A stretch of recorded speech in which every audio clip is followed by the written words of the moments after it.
میں نے بھی بستی والوں سے اجازت مانگی۔ سوراڈا کے ماتا پتا اور بہن بھائی میرے پاس آ گئے۔ وہ مجھے جانے نہیں دینا چاہتے تھے۔ پنچن کی آنکھوں میں آنسو آ گئے۔ میں نے ان سے کہا، میرا جانا ضروری ہے، میں رک نہیں سکتا۔ سامی بھیا رک جاؤ، پنچن میری شرٹ پکڑ کر بولی۔ سوراڈا، نیران اور ویروٹ بھی میرے سامنے کھڑے ہو گئے تھے۔ میں نے ان سے کہا کہ میں ان سے ملنے آؤں گا، لیکن ابھی میرا جانا ضروری ہے۔ اور پھر میں بستی والوں سے رخصت ہو گیا۔ سوراڈا اور ویروٹ کی آنکھوں میں بھی مجھے رخصت کرتے وقت آنسو آ گئے تھے۔ بستی کے لوگوں کی آنکھیں بھی نمدیدہ تھیں۔ بستی کے لوگوں سے رخصت ہو کر میں واپس جنگل میں داخل ہو گیا۔ دونوں پریاں میری جیب سے باہر آ گئی تھیں۔ اب بتاؤ کیا ہوا میون کے ساتھ؟ میں نے نیلم پری سے پوچھا تو اس نے بتانا شروع کیا۔ کس طرح طوفان سے بچ کر وہ خانقاہ پہنچے اور خانقاہ میں راہب سدھیر چوہان نے میون کو روک لیا، اور پھر اس کا ایک ساتھی سونان جو ٹیلی پیتھی کا ماہر ہے، اس نے میون کے دماغ پر قبضہ کر لیا تاکہ وہ میون سے امر ہونے کا راز جان سکے اور خود بھی امر ہو سکے۔ لیکن میون کو شرتاب جادوگر کے تیلاب کا پتہ معلوم نہیں تھا۔ میون نے انہیں بتایا کہ پتہ پریوں کو معلوم ہے۔ چونکہ میون کے دماغ پر سونان کا قبضہ تھا، لہذا اس نے میری طرف اشارہ کیا اور میں وہاں سے بھاگ نکلی۔ اتنا بتا کر نیلم پری خاموش ہو گئی۔ کیا تم اب ہمیں خانقاہ تک لے جاؤ گی؟ میں نے نیلم پری سے پوچھا تو نیلم پری بولی، ہم پریاں راستہ کبھی نہیں بھولتی، میں تمہیں خانقاہ تک لے جاؤں گی۔ یہاں سے کچھ گھنٹوں کے فاصلے پر ہے، تقریباً 8-10 گھنٹے اگر ہم مسلسل چلتے رہے تو خانقاہ پہنچ جائیں گے۔ ٹھیک، میں نے کہا، اور ہم چلتے رہے۔ رات ہو چکی تھی اور دونوں پریوں کے جسم سے نکلنے والی روشنی ہمیں راستہ دکھا رہی تھی۔ جنگل گھنا ہونے لگا تھا۔ میں چل رہا تھا، خولا پری میرے کندھے پر بیٹھی ہوئی تھی اور نیلم پری مجھ سے آگے اڑ رہی تھی۔ بہت ڈراؤنا جنگل ہے، خولا پری بولی۔ کیا تمہیں ڈر لگ رہا ہے؟ نہیں، خولا پری ہنسی۔ جنگل کا سناٹا بڑا پرہول تھا۔ ایسا لگ رہا تھا کہ جنگل کے سناٹے کی وجہ سے جنگل کے تمام جانور بھی اپنے اپنے ٹھکانے پر دبک کر بیٹھ گئے ہیں۔ ایسی خاموشی کہ روح تک گھبرا اٹھے۔ اس خاموش پرہول موت کے جنگل میں ہم اطمینان سے آگے بڑھ رہے تھے۔ چھوٹی بڑی جھاڑیوں کو ادھر ادھر کرتے ہوئے میں اپنا راستہ بنا رہا تھا۔ میرے دل میں کوئی خوف نہیں تھا، بس ایک ہی لگن تھی کہ مجھے میون کو سدھیر چوہان اور سونان کے چنگل سے چھڑانا ہے، اور ہم جلد از جلد خانقاہ تک پہنچنا چاہتے تھے۔ دونوں پریوں میں بھی ایک جنون نظر آ رہا تھا، وہ بھی بہت پرجوش تھی۔ ہم آگے بڑھ رہے تھے، جنگل مزید گھنا ہوتا جا رہا تھا۔ یہاں درختوں سے لپٹی ہوئی بیلیں بھی تھی جنہوں نے راستے کو تنگ کیا ہوا تھا۔ مجھے آگے بڑھنے میں پریشانی ہو رہی تھی۔ پریاں تو اڑ سکتی تھیں، لیکن مجھے پیدل ہی چلنا تھا۔ جنگل کی جھاڑیاں اور بیلیں راستے میں رکاوٹ بن رہی تھیں۔ میں جھاڑیوں اور بیلوں کو ہٹاتے ہوئے آگے بڑھ رہا تھا۔ سامی، تمہیں کچھ محسوس ہو رہا ہے؟ خولا پری جو میرے کندھے پر بیٹھی تھی ادھر ادھر دیکھتے ہوئے بولی۔ کیا؟ میں نے پوچھا تو کولا پری بولی، مجھے یوں لگ رہا ہے جیسے کوئی ہمارا پیچھا کر رہا ہے۔ اور اچھا، میں نے کہا اور آگے پیچھے دیکھا، لیکن مجھے کچھ نظر نہیں آیا۔ نیلم پری مجھ سے آگے اڑ رہی تھی، اسے خانقاہ کا راستہ معلوم تھا، وہ ہمیں خانقاہ لے جا رہی تھی۔ چلو کرنے دو پیچھا، جب سامنے آئے گا تو دیکھ لیں گے اس پیچھا کرنے والے کو، میں نے کہا، اور کولا پری نے سر ہلا دیا۔ ہم جنگل کا کافی راستہ کاٹ چکے تھے، اب جنگل کا گھنا پن ختم ہونے لگا تھا، جس کی وجہ سے چاند کی روشنی جنگل کے اندر داخل ہو رہی تھی، اور پھر ہمیں وہ بھی نظر آ گیا جو ہمارا پیچھا کر رہا تھا۔ وہ ایک قد آور بن مانس تھا، تقریباً 9-10 فٹ اونچا۔ وہ ہم سے کچھ ہی فاصلے پر کھڑا تھا۔ نیلم پری بن مانس کو دیکھ کر میرے قریب آ گئی تھی۔ اب کیا کریں سامی، یہ تو ہمارا راستہ روکے کھڑا ہے۔ نیلم پری بن مانس کو دیکھتے ہوئے بولی تو میں نے کہا، تم دونوں ایک طرف ہو جاؤ، میں اسے دیکھتا ہوں۔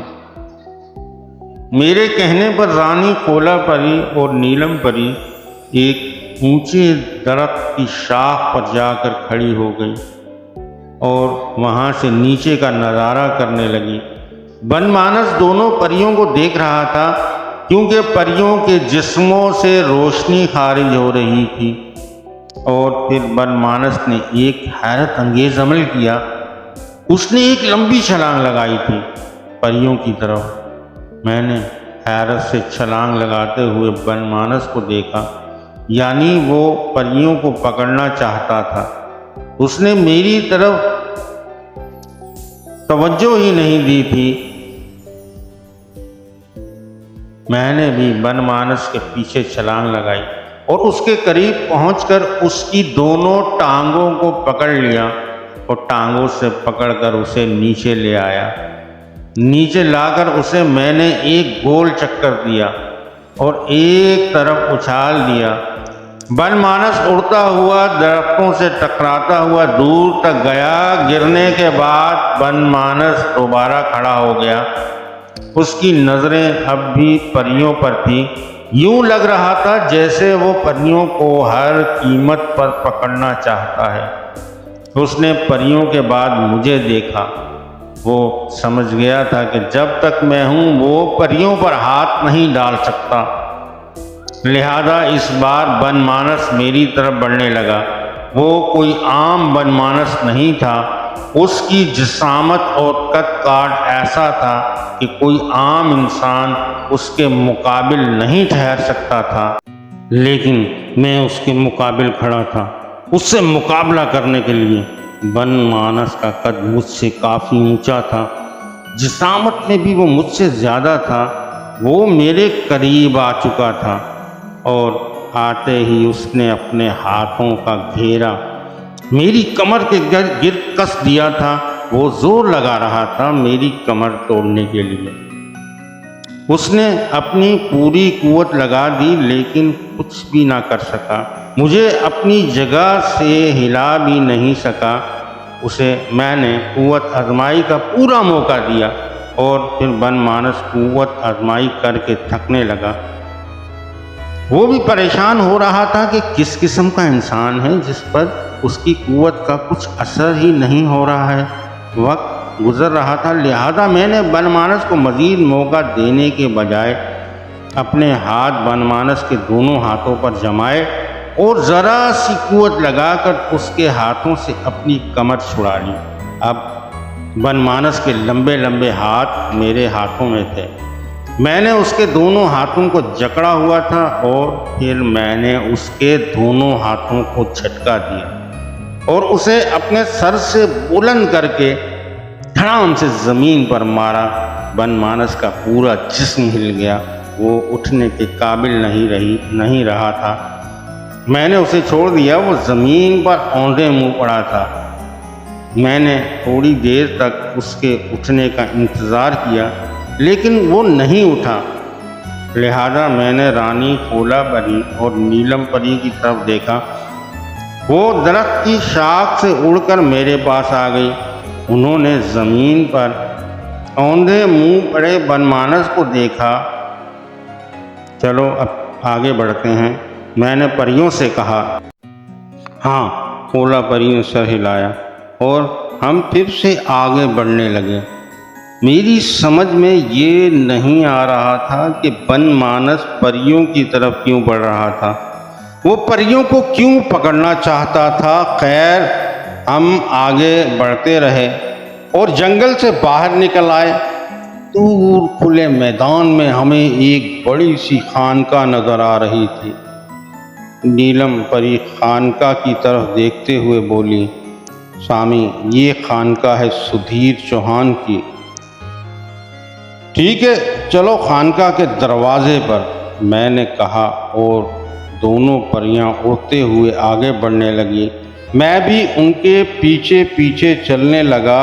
ہم خانقاہ کے بڑے سے دروازے کے پاس پہنچ گئے۔ دروازہ بند تھا۔ میں نے زور سے دروازہ بجایا۔ تھوڑی دیر بعد خانقاہ کے دو محافظوں نے دروازہ کھولا۔ محافظ لال لباس میں ملبوس تھے۔ کون ہو تم اور کیا کام ہے؟ ایک محافظ نے پوچھا۔ مجھے راہب سدھیر چوہان سے ملنا ہے، میں نے کہا۔ دونوں پریاں میری شرٹ کی جیب میں گھس چکی تھی۔ ٹھیک ہے، اندر آ جاؤ، وہی محافظ بولا، اور میں خانقاہ کے اندر داخل ہو گیا۔ کہاں ہے راہب؟ میں نے محافظ سے پوچھا۔ اندر ہیں، آپ چلیے ہمارے ساتھ، ایک محافظ نے کہا اور آگے چلنے لگا۔ میں بھی اس کے پیچھے چل پڑا۔ محافظ مجھے خانقاہ کی اندرونی حصے میں لے گیا۔ وہاں بیٹھنے کے لیے صوفے پڑے تھے۔ آپ یہاں بیٹھیں، میں انہیں بلا کر لاتا ہوں، محافظ نے کہا اور راہب کو بلانے چل دیا۔ میں صوفے پر بیٹھ گیا۔ نیلم پری میری شرٹ کی جیب سے سر باہر نکال کر بولی، سامی، ہوشیار رہنا، یہ راہب بہت چال باز ہے۔ تم فکر مت کرو، میں دیکھ لوں گا، اور اس کے دوست سونان کو بھی وہ میرے دماغ پر قبضہ نہیں کر سکے گا۔ اور پھر کچھ ہی دیر بعد راہب مجھے آتا ہوا نظر آیا۔ اس کے ساتھ میون اور اس کا دوست سونان بھی تھے۔ مجھے حیرت کا جھٹکا اس وقت لگا جب میون ان کے ساتھ آ کر ہاتھ باندھ کر ایک طرف کھڑی ہو گئی۔ اس نے مجھے پہچانا تک نہیں تھا، وہ بالکل اجنبیوں کی طرح کھڑی تھی اور مجھے ہی گور رہی تھی، یعنی اس کا دماغ سونان کے کنٹرول میں تھا۔ سونان نے اسے ٹیلی پیتھی کے ذریعے اپنے قابو میں کیا ہوا تھا، اور پھر مجھے اپنے دماغ میں کچھ ہلچل محسوس ہوئی، یعنی سونان میرے دماغ میں گھسنے کی کوشش کر رہا تھا، لیکن وہ اپنی کوشش میں کامیاب نہیں ہو رہا تھا۔ تمہاری کوشش بیکار ہے سونان، تم میرے دماغ پر قابض نہیں ہو سکتے، میں نے کہا، اور راہب سدھیر چوہان کے ساتھ ساتھ سونان بھی حیرت سے اچھل پڑا۔ کیا کہنا چاہتے ہو تم؟ سونان اپنی حیرت پر قابو پاتے ہوئے بولا، یہی کہ تم میری ساتھی کے دماغ سے نکل جاؤ اور اسے آزاد کر دو، یہی تم دونوں کے لیے بہتر ہے۔ میں نے میون کی طرف دیکھتے ہوئے کہا، تم اس کے ساتھی سامی ہو؟ راہب سدھیر چوہان مجھے دیکھتے ہوئے بولا۔ ہاں، میں نے مختصر جواب دیا۔ ہم تمہاری ساتھی کو چھوڑ دیں گے، لیکن بدلے میں تمہیں ہمیں شرتاب جادوگر کے تیلاب تک لے جانا ہوگا۔ مجھے شرتاب جادوگر کے تیلاب کا پتہ نہیں معلوم۔ تو پھر تم ہمیں ننھی پریوں تک لے جاؤ، ان سے پتہ ہم خود معلوم کر لیں گے۔ اس بار سونان بولا تھا۔ اس کی آنکھوں میں عجیب سی چمک تھی، ایسی چمک جو انسان کو اپنی طرف کھینچتی تھی، اور یہ چمک شاید ٹیلی پیتھی کے علم کی وجہ سے تھی۔ میں تمہیں کہیں نہیں لے جاؤں گا، میں نے کہا۔ میں نے جو کہا ہے اس پر عمل کرو، ورنہ تم دونوں کو مجھ سے بچانے والا کوئی نہیں ہوگا۔ اس بار میرا لہجہ تلخ ہو گیا تھا۔ راہب اور سونان دونوں میرے لہجے سے پریشان ہو گئے۔ دیکھو مسٹر سامی، تم ہمیں دھمکا نہیں سکتے، تمہاری ساتھی ہمارے قبضے میں ہے، اور بچانے کی بات ہے تو یہی لڑکی ہمیں تم سے بچائے گی۔ ہم جانتے ہیں تم امر ہو، ہم تمہارا کچھ نہیں بگاڑ سکتے، لیکن یہ لڑکی بھی امر ہے، اور اس وقت یہ ہماری محافظ ہے۔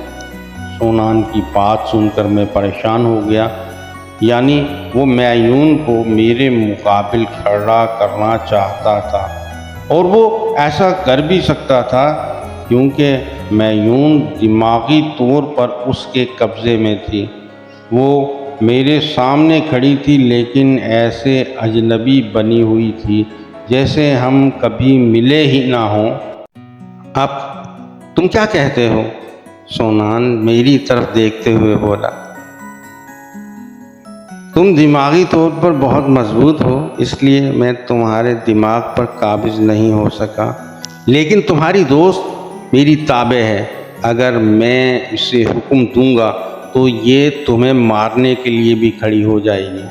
سونان شیطانی لہجے میں بولا، اور میں اس کی شکل دیکھنے لگا۔ میں سوچ رہا تھا کہ اس صورتحال میں مجھے کیا کرنا چاہیے۔ جب میری سمجھ میں کچھ نہیں آیا تو میں پھرتی سے اپنی جگہ سے اٹھ کر سونان کی گردن پکڑ لی سونان کی گردن میرے ہاتھوں میں تھی۔ میں اسے مارنا چاہتا تھا تاکہ معیون دماغی طور پر اس کی قید سے آزاد ہو جائے، لیکن میرے کچھ کرنے سے پہلے ہی معیون نے اپنی جگہ سے جست لگائی تھی اور میرے سر پر پہنچ کر میرے دونوں ہاتھوں کو اپنی گرفت میں لے لیا تھا۔ وہ سونان کی گردن میرے ہاتھوں سے چھڑانے کی کوشش کر رہی تھی، لیکن ناکام ہو رہی تھی۔ پھر اس نے میرے ہاتھوں کو ایک جھٹکا دیا، سونان کی گردن میرے ہاتھوں سے نکل گئی۔ معیون نے سونان کی گردن مجھ سے چھڑا کر مجھے اپنے دونوں ہاتھوں پر اٹھا لیا اور اپنے سر سے بلند کر کے پوری قوت کے ساتھ ایک طرف اچھال دیا۔ دونوں پریاں میری جیب میں تھیں، مجھے ان کی بھی حفاظت کرنی تھی، لہذا میں نے اپنا ایک ہاتھ اپنی جیب میں رکھ لیا تاکہ گرتے وقت پریوں کو نقصان نہ پہنچے۔ نیچے گرنے کے بعد میں دوبارہ اٹھ کھڑا ہوا۔ دونوں پریاں میری جیب میں محفوظ تھیں۔ معیون مجھ پر دوبارہ حملہ کرنے کے لیے خلا بازیاں کھاتے ہوئے میری طرف آ رہی تھی، اور پھر وہ جیسے ہی میرے قریب پہنچی میں نے اسے زوردار کک ماری۔ وہ اڑتی ہوئی دور جا گری، لیکن گرنے کے فوراً بعد وہ کلا بازی کھا کر سیدھی کھڑی ہو گئی۔ آخر وہ کنگ فو کی ماہر تھی۔ کلا بازیوں کا کرتب دکھاتے ہوئے وہ دوبارہ میری طرف آنے لگی۔ میں بھی تیار کھڑا تھا۔ اس نے قریب آ کر مجھ پر حملہ کیا۔ میں نے اس کے حملے سے بچتے ہوئے اسے اپنی گرفت میں لے لیا۔ اب وہ میری مضبوط گرفت میں تھی۔ وہ خود کو چھڑانے کے لیے پوری قوت لگا رہی تھی۔ میں نے اسے اپنے ہاتھوں پر اٹھا لیا اور پھر دور کھڑے راہب اور سونان جو ہم دونوں کی لڑائی کا تماشا دیکھ رہے تھے، معیون کو ان کی طرف اچھال دیا۔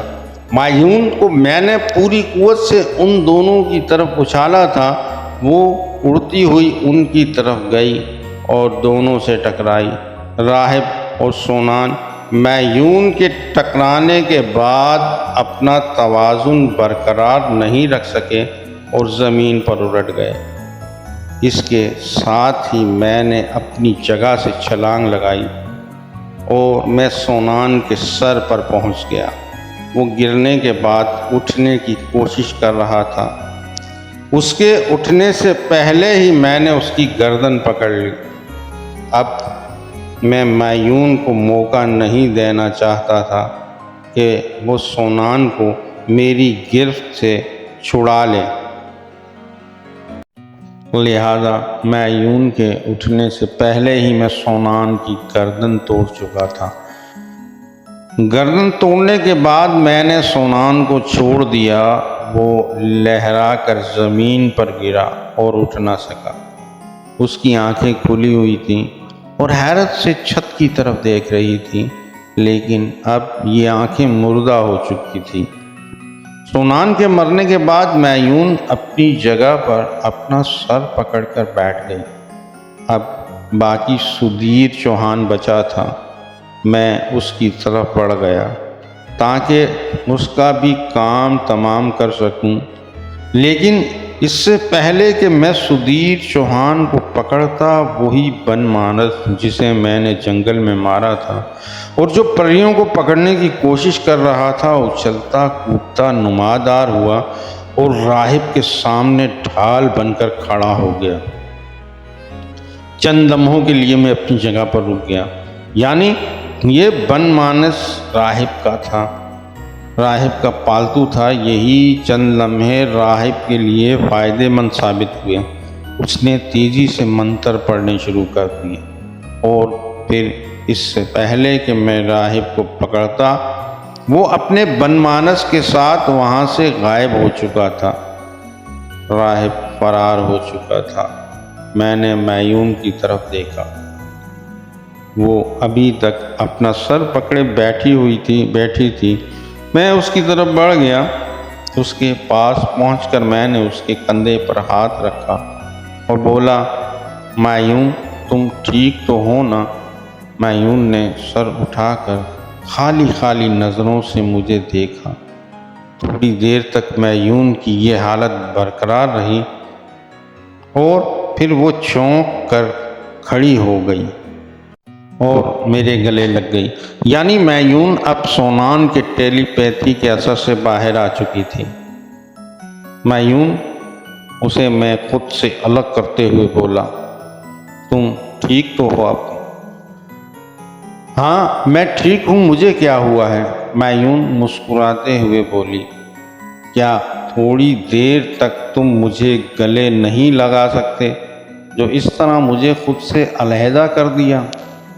یہ بات نہیں ہے، میں تمہاری وجہ سے پریشان تھا، میں نے کہا، اور اتنے میں دونوں پریاں بھی میری جیب سے باہر آ گئیں۔ کیسی ہو تم معیون؟ رانی خولا پری معیون کو دیکھتے ہوئے بولی۔ ٹھیک ہوں۔ معیون پریوں کو دیکھ کر خوش ہو گئی۔ تو تم دونوں بھی سامی کے ساتھ ہو؟ ہاں، نیلم پری بولی، جب تمہارے دماغ پر سونان نے قبضہ کر لیا تھا تو میں سامی کی تلاش میں نکل گئی اور خدا کا شکر ہے کہ مجھے سامی مل گیا۔ اس کے ساتھ رانی خولا پری بھی تھی۔ بس پھر سامی آ گیا تمہاری مدد کرنے کے لیے اور باقی کے واقعات تمہارے سامنے ہیں۔ سامی نے سونان کو تو ختم کر دیا لیکن راہب بچ کر بھاگ گیا۔ نیلم پری کی بات ختم ہونے پر معیون نے نیچے پڑے سونان کی طرف دیکھا جس کی گردن میں توڑ چکا تھا۔ چلو اب چلتے ہیں یہاں سے، رانی خولا پری بولی۔ ہاں، میں نے کہا، لیکن ہم جائیں گے کہاں؟ معیون نے پوچھا۔